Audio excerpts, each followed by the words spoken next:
This morning we wrap up our NBC News series exploring our roots with a look at my family tree. From the time I was 5 years old, my mother raised her 4 children all by herself. And not surprisingly, that's the side of the family I knew most about, although it turns out not quite as much as I thought I knew. So I embarked on a journey of discovery into my mother's family, one that took me, as with my ancestors, from the River Lee in County Cork, Ireland, to both sides of the Hudson River here.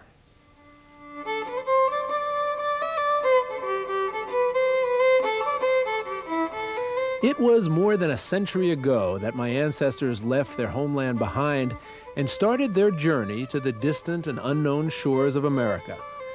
Their faces are unfamiliar, their personal stories a mystery. But my mother Peggy has always kept our Irish heritage alive through tradition and family lore. When they come over here, they worked very hard. They really did. They were so happy to be in America. It seems that we may have actually come from a family of rebels. Megan Smolenyak is my second cousin, and she's also a genealogist. And there's even a hint, there's one story I hadn't been able to verify, but we've even heard of possibly one of our ancestors being hung. Family legend often raises more questions than answers. Just what fueled my great-great-grandfather's journey and his will to survive? And how did he shape the lives of the generations that followed? As these new Americans looked ahead to the future, often their stories were left in the past. What did you find out about when my great-great-grandfather was born and where? Okay, well, his name was James F. Reynolds, and he was born actually just about 200 years ago, in the late 1790s. He married a woman by the name of Bridget, big surprise there, and they had a handful of children, and the whole family actually emigrated together. So he would have landed around here in the seaport, getting off a big sailing vessel. A lot of people think their ancestors came through Ellis Island, and many did, but it wasn't actually open until 1892. To get a sense of what life was like for them in Ireland and when they arrived on America's shores, I sought out an expert, Irish historian Peter Quinn. Does the fact that my great-great-grandfather left Ireland at 40 suggest to you a real desperation in terms of what his life must have been like in Ireland? It suggests the worsening conditions in Ireland. 2/3 of the Irish people are submerged in the worst kind of poverty. He was probably a tenant farmer. It would have been hand to mouth. So he really would not have been able to say, I want to make my life better, or I want my children's life to be better? He would have been in a struggle with this increasing population that existed in Ireland at the time, just to survive. And at the time, the hardships of his daily life were probably not that different from what he endured in Ireland. It was a stigma to be Irish when he got here.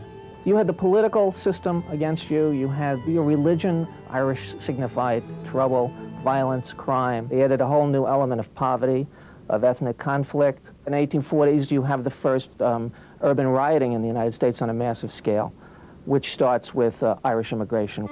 Megan discovered that James Reynolds, my great-great-grandfather, left New York for Jersey City in 1846. It was the settling place for him and for the next 4 generations of Reynolds, and the place where I was born. He lived right on this block. Who does he have now with him as a family? Bridget passed away at a rather young age, and the children all married and moved out, so he then remarried after about 5 years or so, in the mid-1850s. He was then about 55, and he found himself a young bride of about 25. Now, he worked for Dudley Gregory as a gardener. Dudley Gregory became the mayor. Where would he have worked then? Well, right now, we're on Morris Street, about a block behind Dudley S. Gregory's house. His commute at the time was walk a few blocks to work, turn Right. around, walk a few blocks back home. Where we're standing right now is literally where a great-great-grandfather came and worked. Right, this is where he would have come every day to work for the mayor. He shifted from being a gardener, and one worked for the railroads. It was railroad jobs, it was union jobs, it was political patronage, parish church, it was the union hall. So this whole infrastructure of immigration was set up, which hadn't been there. Your great-grandfather would have been one of the people who set that in place. A world away from his native land, James Reynolds built a new life for himself and his family. Before he died, at the age of 76, right here, working on the railroad, he had a 5th child, my great-grandfather, Charles Edward Reynolds. I tend to refer to him as Last Chance Charlie. Why is that? Well, you see, he wasn't born until his father was about 70 years of age. So you and I and about 150 others should be very grateful that Dad kept on going. Very pleased for that longevity. Yes. Actually, at the time he was born, they lived just about a block down in this direction. He shows up in different records doing everything from selling shoes. He was a bank clerk. He had his own company a couple times. Peter Quinn, the historian, was impressed by these facts. I think you come from a very industrious Irish family. My mother would be glad to hear that. By the 1920s, my grandparents thrived where my ancestors once struggled. The Irish filled the police force, the fire departments, the teaching service, second part of the 19th century. They're at the spearhead of the union movement through the 1840s, 50s, into the 20th century. Tell me about my grandfather, your dad. He was like a walking encyclopedia. We used to, when he was a teacher, he taught Greek and English and Latin. Then he became superintendent of schools. He gave me my diploma when I graduated and gave me a big kiss. My mother traces her strong will and values back to her parents. It's what helped her raise 4 children by herself, and it's why my sisters, my brother, and I call her our hero. I was going back to college, and you children went to school right down the street. Boy, it doesn't look as big as I remember it. It's been almost 40 years since my family lived here, and as we stand here now in the present, we can see even further into our past.